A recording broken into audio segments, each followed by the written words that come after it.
चढ़ा रहे हो, उस जल में से देखते हुए सूर्य को अर्घ देना प्रारंभ करिए और धीरे धीरे, अगर बीमारी है तो बिल्कुल स्लो एकदम धीरे धीरे उस पानी को छोड़िए और पानी को छोड़ने के बाद आप बाबा का केवल सूर्य की आराधना, सूर्य को जल देना प्रारंभ कर दीजिए। 15 से 20 दिन कर कर देखो, धीरे धीरे शुगर और बीपी लेवल में आना प्रारंभ हो जाएगी। अर्घ तो दो, 15 दिन, 20 दिन, 1 महीना, 2 महीना, तुम्हें लगे किसी और वाला हमारा झूठ बोल रहा है, मत, तुम्हारे हाथ में ही तो लोटा है पानी का, उसमें क्या दिक्कत है। यहां तक शिव महापुराण की कथा कहती है, अगर कोई विद्वत ब्राह्मण ने आपको बताया है कि आपके घर में पितृदोष है, कोई विद्वान ब्राह्मण ने बता दिया कि आपके घर में काल सर्प दोष है, कोई विद्वान ब्राह्मण ने बता दिया कि आपके यहाँ पर ये वास्तु दोष है और इस दोष को मिटाना जरूरी है, कोई ने आपको बताया, उस समय पर हमें घबराना नहीं।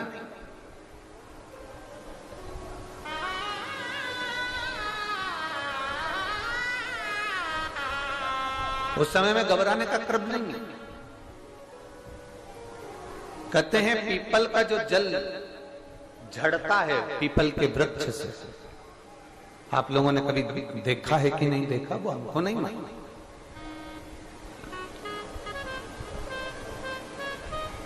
कितना भी अगर कोई वास्तु दोष बता दिया, पितृदोष बता दिया, काल सर्प दोष बता दिया, कितना भी अगर कोई दोष बता दे, तो पीपल का जो जल वृक्ष में से झड़ता है, कभी कभी आप उसके नीचे हाथ रखकर देखना, थाली रखकर देखना, उसमें पत्थर पर देखना, तो वहां पर भी पानी के निशान आपको मिलेंगे, बूंद के निशान मिलेंगे।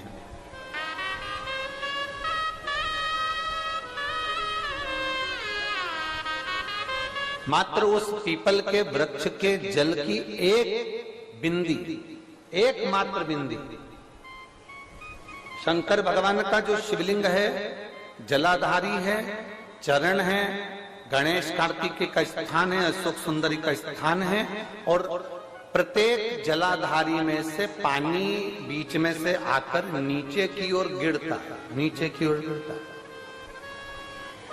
आप लोगों के स्मरण में हमने पहले भी बताया कि राइट में किसका स्थान है, गणेश जी का, लेफ्ट में कार्तिकेय, बीच में अशोक सुंदरी, ये क्या है, पार्वती जी का हस्त कमल शिवलिंग, और ऊपर से जो जल एक एक बूंद शंकर जी के शिवलिंग पर गिर रहा है, वो शंकर जी की 5 लड़कियां जया, विषहरा, शामलीवारी, दौतली और देव, शंकर जी की 5 लड़कियों, एक एक बूंद पानी शिव जी पर गिरा रहा है।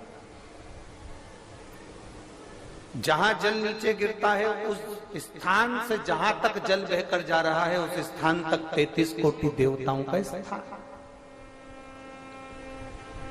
33 कोटि देवताओं का स्थान। अब जहां पानी आया, जहां नीचे गिरा, उसके बीच में जो स्थान होता है, आप लोगों ने देखा है कि नहीं देखा, जिनने देखा है जरा हाथ उठाओ। ये पानी जैसे यहां तक आया और यहां के बाद नीचे गिरेगा, तब वो नाली के माध्यम से बाहर जाएगा, तो जितनी दूर यहां से वो नीचे की ओर जो गिर रहा है, यहां से वो नीचे की ओर जो पानी जा रहा है, ये जो स्थान होता है, ये हमारे 3 दोषों को निवारण तुरंत कर देता है। एक हमारा पितृदोष, एक हमारा काल सर्प दोष और एक हमारा वास्तु दोष का निवारण ये तुरंत करता है। और ये तो हमने केवल आपको शिव महापुराण के माध्यम से बताया कि ये 3 दोष का निवारण कर देता है, पर यदि कभी आप ध्यान से लिंग पुराण को पढ़ेंगे, आप यदि लिंग पुराण को पढ़ेंगे और गीता प्रेस गोरखपुर की लिंग पुराण को लाकर यदि आप पढ़ते हैं, या गीता प्रेस गोरखपुर की शिव अंक को भी आप अगर पढ़ेंगे, उसका नंबर हमारे स्मरण में नहीं आ रहा है, शिव अंकों को भी अगर आप पढ़ेंगे तो उसमें भी आपको वर्णन मिलेगा कि हम तो केवल 3 दोष का बता रहे हैं, पर हमारे शास्त्र तो यहाँ पर और भी दोषों का वर्णन कर रहे हैं। जैसे किसी ने बता दिया आपको शनि का दोष है, किसी ने बता दिया मंगल का दोष है, किसी ने बता दिया आपको केतु का दोष है, किसी ने बता दिया आपको राहु का दोष है, किसी ने आपको कह दिया कि बृहस्पति का दोष है, किसी ने कह दिया आपको ये वाला दोष है। दुनिया के जितने दोष पीपल के वृक्ष के झड़ता हुआ जल की एक बूंद का स्पर्श, भले वो सूख गई हो, उसका एक स्पर्श मात्र जहां पानी नीचे की ओर गिर रहा है, उतनी परिधि, उतनी जगह के बीच में जहां से पानी गिरता है, बस उस स्थान पर अगर वो उंगली अपना नाम और गोत्र का स्मरण कर कर भी लगा दी जाए और एक लोटा जल चढ़ा दिया जाए, तो ये जितने दुनिया के दोष हैं वो अपने आप समाप्त हो ही जाते हैं। शंकर की भक्ति का मूल में बोल बम का नारा है। और अच्छे से समझ लो, जरा ध्यान में आ जाए आप लोगों के, नहीं तो गलत कर बैठो तो बहुत स्मरण रखिएगा। शिवलिंग जलाधारी, जलाधारी में से पानी बहता है नीचे की ओर जाता है। जितना मोटा शिवलिंग की ये जलाधारी होती है, उसमें से पानी जहां नीचे गिरता है, जितनी भी मोटी हो, उसमें कहीं पर भी आप बिंदी लगा सकते, कहीं उस स्थान पर आप कहीं पर भी उस बिंदी को लगा सकते। कोई कह दे तुमको कि तुम्हारा मंगल गड़बड़ है, कोई कह दे तुमको तुम्हारा राहु गड़बड़ है, कोई कह दे तुमको तुम्हारा केतु गड़बड़ है, कोई तुमसे कह दे तुम्हारा बृहस्पति गड़बड़ है, तो समझ लेना कि हमारे ग्रह की दशा को सुधारने के लिए ये जो स्थान है, बस उस स्थान पर एक बिंदु बहुत एक। अब आज के जमाने में आपने देखा होगा, जब से आप शंकर जी को जल चढ़ाना प्रारंभ करें, जब से आपने शिव महापुराण की कथा सुनना प्रारंभ करी, तब से आपने सुना होगा कि कोई भी अब ज्यादा आपको सुनने को नहीं मिलता कि वास्तु दोष हो गया, कि पितृदोष हो गया, कि कालसर्प दोष हो गया। इसके पहले का जो समय था, उस समय किसी को भी पत्रिका दिखाओ, किसी के पास भी जाओ, वास्तु दोष, कालसर्प दोष, पितृदोष, ये सारे दोष चलते रहते थे। पर तुमने जो एक लोटा जल शंकर भगवान को समर्पित करा, तुम्हारा चढ़ा हुआ जल उसी स्थान से नीचे गिर रहा है जहां हमने बिंदी लगाने का बताया, वहां से नीचे गिर रहा है, तो तुम्हारा दोष जल चढ़ाते चढ़ाते अपने आप वो दोष समाप्त होता चलेगा। सारी समस्या का हल एक लोटा जल। आप जो भगवान शंकर को समर्पित कर रहे हैं, आप भगवान शिव को जो दे रहे हैं, उसमें एक मूलता का भाव प्रकट कर। बहुत ध्यान देना।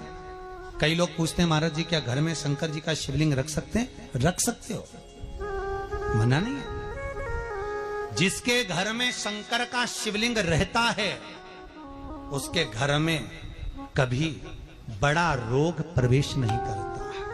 शंकर का शिवलिंग हो, पर शिवलिंग का भी प्रमाण है साथ।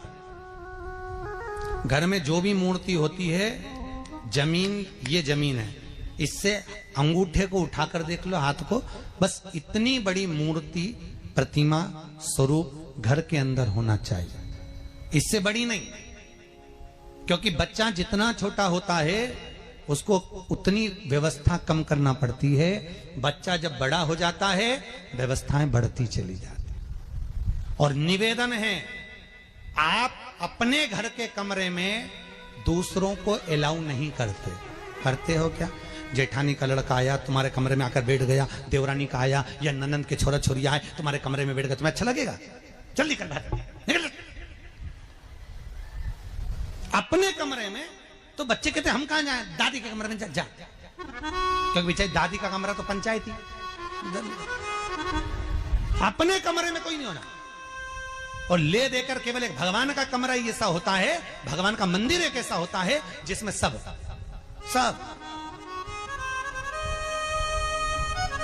तीर्थ करने गई। कहां? रामेश्वर। गणेश जी भगवान शंकर से बोले, पिताजी फिर तीर्थ गई है।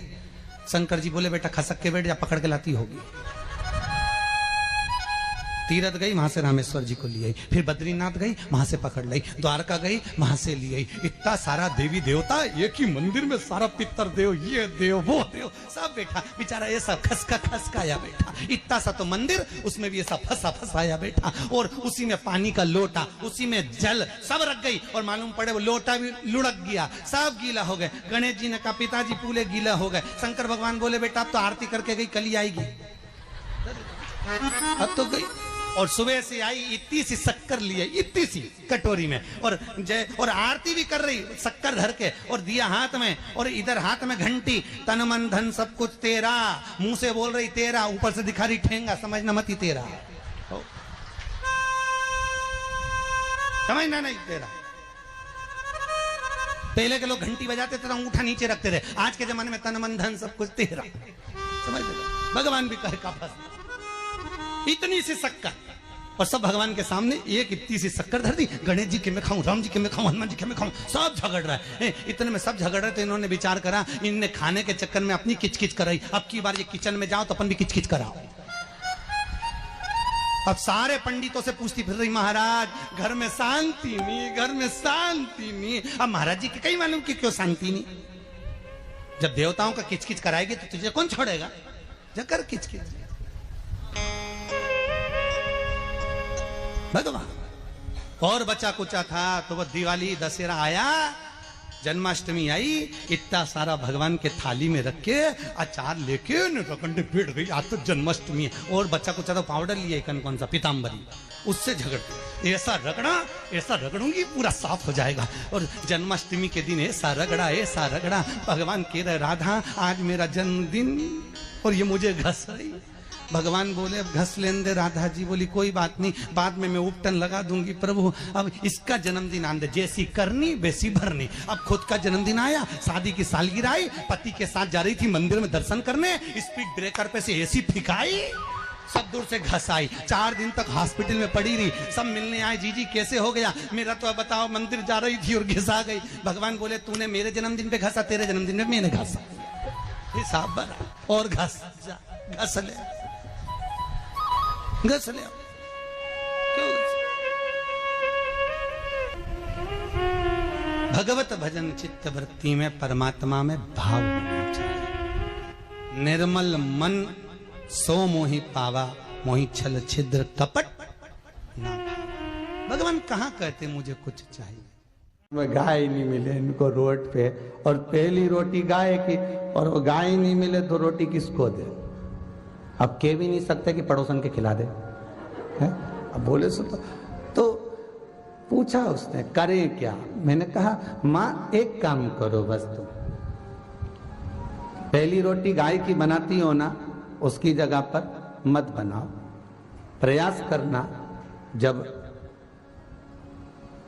1 महीने की रोटी एक बनती है 1 दिन की, तो कितना आटा लगता है, उतना आटा एकत्रित करना, और कभी किसी भूखे को उसका भोजन बनाकर खिला देना, उतना ही पुण्य तेरे खाते में आ जाएगा, उतना पुण्य आ जाएगा।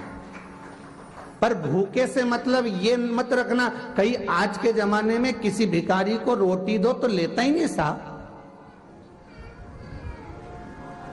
उसको तो कुछ भी दो ना तो लेता ही नहीं, उसको तो पैसा चाहिए। क्यों? क्योंकि वो लेगा और शाम को जाकर मदिरालय में, वैश्यवृत्ति में, जुए में उस धन को लगा देगा। इसलिए पहले की कथा में भी कहा, फिर कहते हैं गाय, बेटी और लक्ष्मी 50 बार विचार करना तब किसी को देना। गाय देने से पहले विचार करो कि जिस ब्राह्मण को दे रहे हैं वो संभाल कर रख रहा है, अच्छे से खिलाएगा पिलाएगा, नहीं तो मालूम पड़े गाय दूध देना बंद कर दे, वो बेच दे, बेचते बेचते कसाई के हाथ में चली जाए, और जब कसाई उस गाय को काटे तो जिसने दान करा उसको दोष लगेगा। बेटी का विवाह करने से पहले 50 बार विचार करो, जिस लड़के के साथ बेटी ब्याह रहे हो ये अच्छा है नहीं है, खाने पीने में तो नहीं है, परिवार कैसा है। भले ज्यादा करोड़पति का घर नहीं देखना, पर लड़का ऐसा देखना जो अपनी बेटी को आनंद में रख सके, मीठी वाणी बोल सके।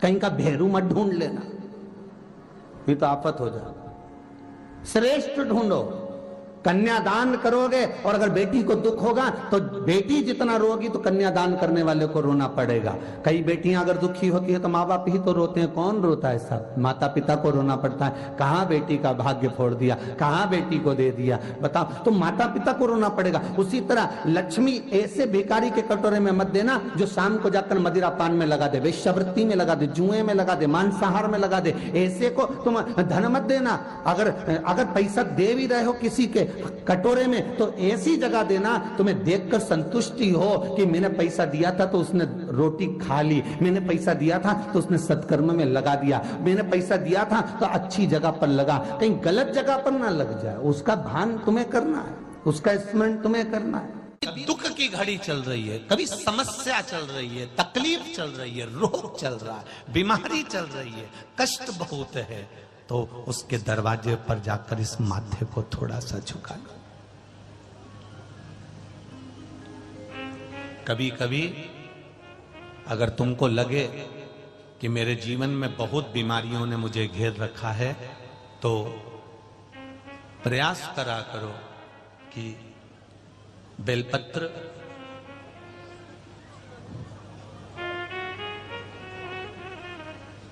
जो ये बेलपत्र होती है, इस बेलपत्र की जो ये डंडी होती है, इस बेलपत्र को अशोक सुंदरी वाली जो जगह होती है वहां पर इसका चढ़ाकर डंडी का जो भाग है वो शिवलिंग की ओर हो जाए, और यहीं से जल चढ़ाते चढ़ाते चढ़ाते चढ़ाते अशोक सुंदरी से जल चढ़ाते चढ़ाते ओमकार जैसा, ओमकार जब हम अशोक सुंदरी से चालू करेंगे तो वो जल पहले गणेश जी के पास जाएगा, फिर वापिस अशोक सुंदरी के पास आएगा, अशोक सुंदरी से कार्तिकेय के पास जाएगा, कार्तिकेय से महादेव के पास जाएगा।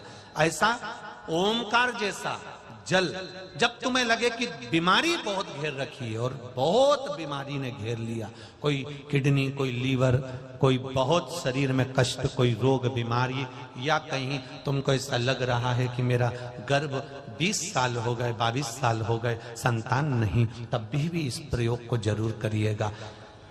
डंडी का मुख शिवलिंग की ओर, पत्ती का मुख अशोक सुंदरी की ओर, जल चढ़ाते समय अशोक सुंदरी से धार चालू कर कर गणेश जी पर, गणेश जी मालूम है ना सबको कहां गणेश जी होते हैं, कहां कार्तिकेय होते हैं, एक बार समझ लो उसको भी अच्छे से।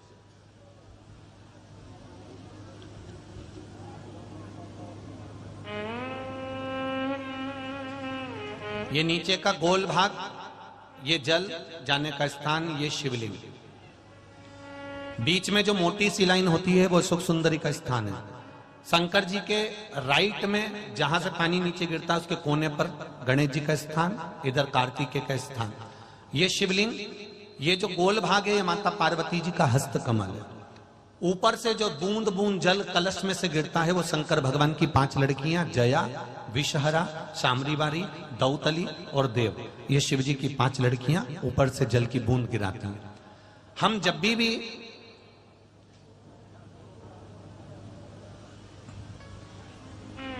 अगर इस कार्य को कर रहे हैं तो बेलपत्री जो चढ़ा रहे हैं वो अशोक सुंदरी वाली जगह पर बीच में चढ़ा दिया, डंडी का मुंह के दर हो। जल चढ़ाना यहीं से चालू करा, यहां से गणेश जी पर गया, गणेश जी से अशोक सुंदरी पर आया, अशोक सुंदरी से कार्तिकेय पर आया, कार्तिकेय से देवादिदेव महादेव पर आया। ये ओम बिंदु जल है, इसको हरिओम जल भी कहता है।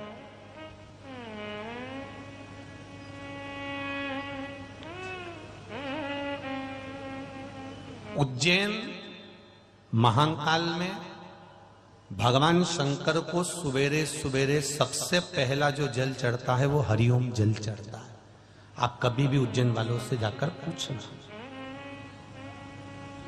भस्म रमैया मंडल से पूछना, या उज्जैन के किसी एक व्यक्ति से पूछना, या वहां के पंडा जी से पूछना कि हरिओम जल कब चढ़ता है, तो वो कहेंगे सबसे पहला जल सुबह का हरिओम जल चढ़ता है। इसको हरिओम जल भी कहते हैं।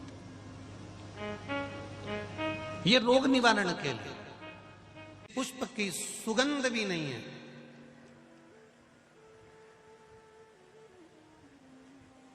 और जहर भी बहुत भरा हुआ है, कोई गंध नहीं उसमें, कोई सुगंध नहीं उसमें।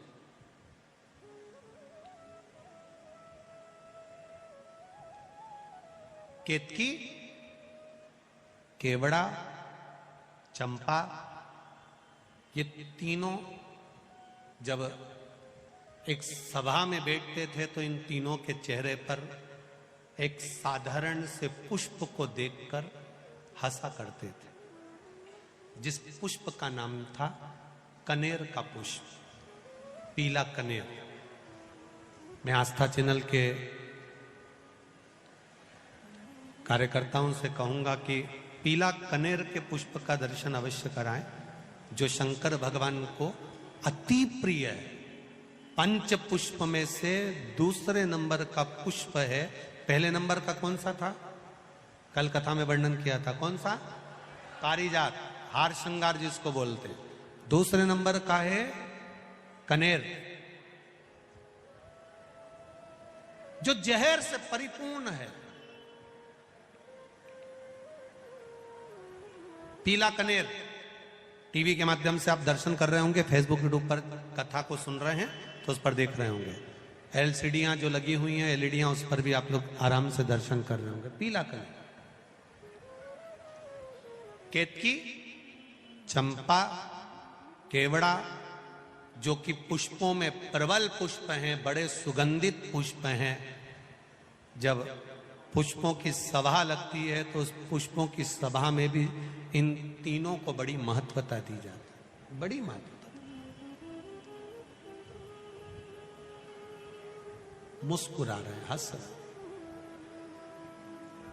जब व्यक्ति के पास में थोड़ा सा वैभव आ जाता है, व्यक्ति के पास में थोड़ा सा धन आ जाता है, व्यक्ति के पास में थोड़ी सी संपदा बढ़ जाती है, व्यक्ति के पास में थोड़ी सी पद, प्रतिष्ठा, यश बढ़ जाता है, तब वो साधारण व्यक्ति पर थोड़ा ठहाके लगा सकता है, हंस लेता है।